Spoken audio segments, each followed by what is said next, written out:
incredible highs coupled with some points where we were not so successful, but we never lost our ambition.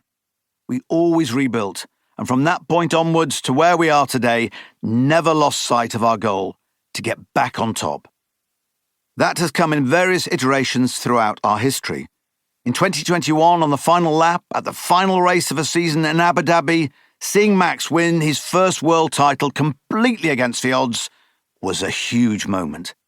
It came after the most intense battle in F1 history. Another, which incidentally also came in Abu Dhabi, was when Sebastian won the title in 2010. That was the team's first Drivers' Championship title, and again, it was won with such drama against all the odds in the final race of a campaign. Another moment I will never forget. I have been there for all the races, all of the wins and all of the losses, and I enjoy each race now just as much as I did from day one. Formula One was always my goal and ambition. I was always determined to make a success of it. With the benefit of experience, you learn how to deal with some of the emotions. You mature. But the excitement of going racing, the passion and competitive spirit, it never gets old. It's just the same for me now as it was 20 years ago.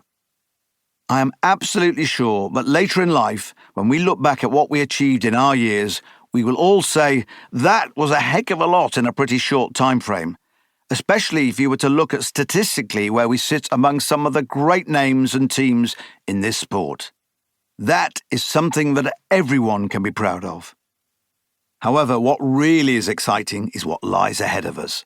We have a colossal task with new engine regulations in 2026, and that has seen the team focus on many aspects behind the scenes with Red Bull powertrains and our partnership with Ford.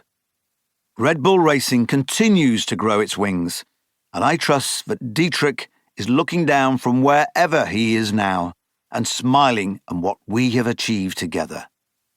Thank you, Didi. Chapter 1. No risk, no fun. 2004.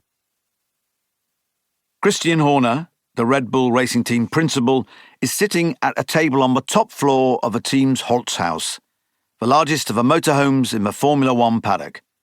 He is surrounded by journalists, their dictaphones splayed out across the table, looking to capture his words. His driver, Max Verstappen, has just won the 2023 Austrian Grand Prix. Outside, on a grass verge, a twin-engined helicopter has landed and is being loaded with VIP guests looking to make a speedy exit from the Red Bull Ring. The sound of the engines increases as the pilot deploys the throttle for their departure, making it near impossible to hear Horner's answers. Once it has departed and it is quiet again, there is one clearly audible comment that perfectly encapsulates the spirit behind Red Bull Racing. No risk, no fun, he says when asked why the team gambled on pitting Verstappen from a comfortable lead on the penultimate lap.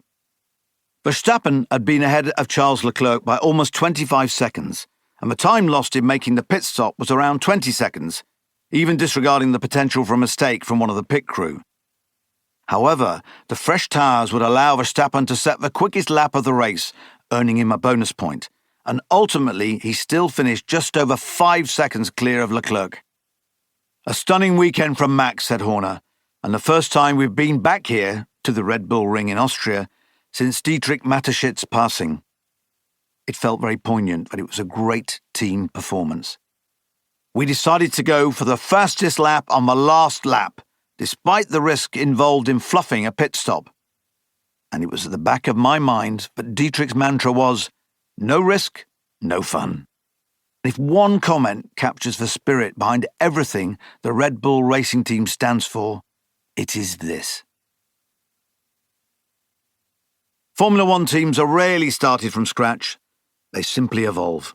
The staff, factories, equipment and cars all remain in place. It is the ownership that changes hands. But there was something different about the deal that saw Red Bull founder Dietrich Mateschitz purchase a failing Jaguar team on the 15th of November 2004. The Austrian billionaire's energy drinks company promised to bring a fresh presence to a sport that had been dominated by automotive, oil and cigarette companies. Red Bull was an exciting brand that was at odds with the traditional ownership model for F1.